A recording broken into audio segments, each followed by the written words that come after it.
ایک साइंस यानी sound waves हमारे डीएनए को कैसे बदल सकती हैं? आइए आज इसी पर बात करते हैं। जरा सोचिए, क्या हो अगर जिक्र सिर्फ एक इबादत ना हो, बल्कि हमारी इंसानी साख्त में, हमारे डिज़ाइन में शामिल एक बायोलॉजिकल कमांड हो। और क्या हो अगर सूफिया ने उसे सिर्फ रूहानी तौर पर नहीं, बल्कि आज की जदीद लैब से भी सदियों पहले एक साइंसी हकीकत के तौर पर महसूस कर लिया हो। देखिए, ये कोई शायरी या सिर्फ मोटिवेशन की बात नहीं हो रही। ये एक ऐसा नुक्ता है जहाँ कदीम हिकमत और जदीद साइंस आकर मिलते हैं। हम बात करेंगे कुरान और हदीस की रोशनी में, सूफी तजुर्बाती साइंस को देखेंगे और साथ ही न्यूरो साइंस, सौती तबीयात और एपिजेनेटिक्स के जावियों को भी परखेंगे। तो चलिए शुरू करते हैं। हमारा पहला हिस्सा है इर्तियाश की साइंस, यानी वो हुक्म जो हमारे डीएनए के अंदर छुपा है। बात दरअसल ये है कि बुनियादी तौर पर ये पूरी कायनात आवाज़ पर रद्द-ए-अमल देती है। एटम के छोटी से छोटी वाइब्रेशन से लेकर हमारे जिस्म के खलियों की फ्रीक्वेंसी तक, हर चीज़ एक ख़ास फ्रीक्वेंसी पर थिरथरा रही है। और यहाँ बात और भी दिलचस्प हो जाती है। हमारा डीएनए कोई पत्थर की लकीर नहीं है, ये जामिद नहीं है। ये तनाव से, हमारे माहौल से, हमारी सोच, हमारे जज्बात और ख़ास तौर पर आवाज़ से मुसलसल मुतासिर होता है और बदलता रहता है। साइंस की इस फील्ड का एक ख़ास नाम है एपिजेनेटिक्स। ये स्टडी करती है कि हमारा रहन सहन और माहौल किस तरह हमारे जीन्स के काम करने के अंदाज को बदल सकता है।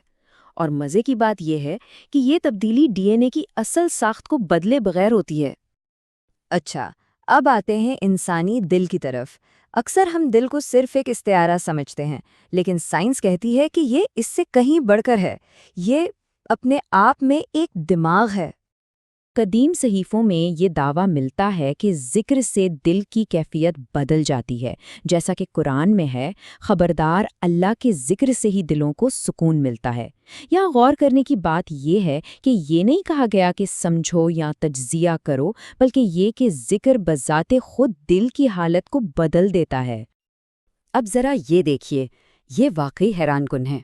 जदीद न्यूरोसाइंस ने यह साबित किया है कि इंसानी दिल में 40,000 से भी ज़्यादा न्यूरॉन्स होते हैं, यानी आसाबी खलिए।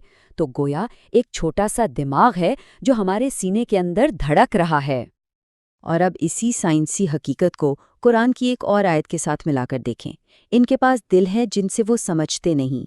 ये आयत इशारा कर रही है कि समझना सिर्फ दिमाग का काम नहीं है, बल्कि इसका दिल की हमाहंगी यानी कोहेरेंट से बहुत गहरा ताल्लुक है। तो फिर अब इन दो दुनियाओं को आपस में जोड़ते हैं, एक तरफ कदीम हिकमत और दूसरी तरफ जदीद साइंसी सबूत। यहाँ ये बात बहुत ही शानदार तरीके से वाज़े होती है। ज़रा सूफ़ी बुज़ुर्गों की ज़बान का मुवाजना जदीद न्यूरोसाइंस की इस्तिलाहात से करें। इमाम गज़ाली कहते हैं, ज़िक्र दिल को पॉलिश करता है। आज की साइंस इसी चीज़ को न्यूरल और कार्डियक कोहेरेंस कहती है, यानी असाबी और कल्बी हम आहंगी। बात तो एक ही है, बस ज़ुबान का फ़र्क है। और इसी ख्याल को एक बहुत ही ताकतवर हदीस से मज़ीद तक़वियत मिलती है। फरमाया गया कि अपने रब को याद करने वाले और ना करने वाले की मिसाल जिंदा और मुर्दा जैसी है। तो ये सिर्फ कोई रूहानी इस्तिआरा नहीं, बल्कि एक हकीकी फिजियोलॉजिकल यानी जिस्मानी हालत का बयान है। तो अब सवाल ये पैदा होता है कि हम जिक्र को देखते कैसे हैं? क्या ये सिर्फ एक पुरानी रिवायत है जिसे हम दोहराते हैं, या ये एक फ़आल, एक एक्टिव टेक्नोलॉजी है? ये एक अहम नुक्ता है।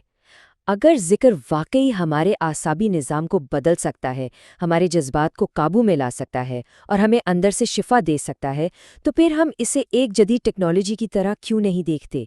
इसे सिर्फ एक पुरानी रिवायत क्यों समझा जाता है? लेकिन अक्सर लोग इसके फ़वाइद महसूस क्यों नहीं कर पाते? वजह यह है कि वो इस अमल में जल्दी करते हैं। दिमाग कहीं और होता है, दिल कहीं और। इसे सिर्फ गिनती का एक अमल समझा जाता है, ट्यूनिंग का नहीं। हालांकि असल काम तो अपने आप को एक ख़ास फ्रीक्वेंसी पर ट्यून करना है। यहाँ अपनी सोच को बदलने की ज़रूरत है। ज़िक्र का मतलब अल्लाह से बात करना नहीं, बल्कि अल्लाह के नाम को अपने वजूद से गुजरने देना है। इसे अपने ज़रिए बोलने की इजाज़त देना है, ताकि हमारे अंदर वो फ्रीक्वेंसी अलाइनमेंट पैदा हो सके। चलें, अब थियरी बहुत हो गई, अब बात करते हैं प्रैक्टिस की। ایک 21 دن کا تجربہ تاکہ ان تمام باتوں کو خود آزما کر دیکھا جا سکے۔ یہ ایک بہت سادہ صوفی طریقہ ہے۔ پہلا کام، سکون سے بیٹھ کر اپنا دایاں ہاتھ سینے پر رکھ لیں، پھر ناک سے آہستہ آہستہ سانس اندر لیں۔ تیسرا قدم، سانس باہر نکالتے وقت بہت نرمی سے لیکن باآواز اللہ کہیں، اور آخر میں اس عمل کو روزانہ صرف 11 منٹ 21 دن تک دہرانا ہے۔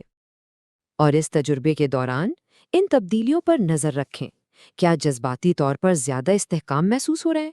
نیند کا معیار بہتر ہوا؟ اپنے فوری رد عمل پر قابو بڑھا؟ کیا اندر ایک خاموشی سی محسوس ہوتی ہے؟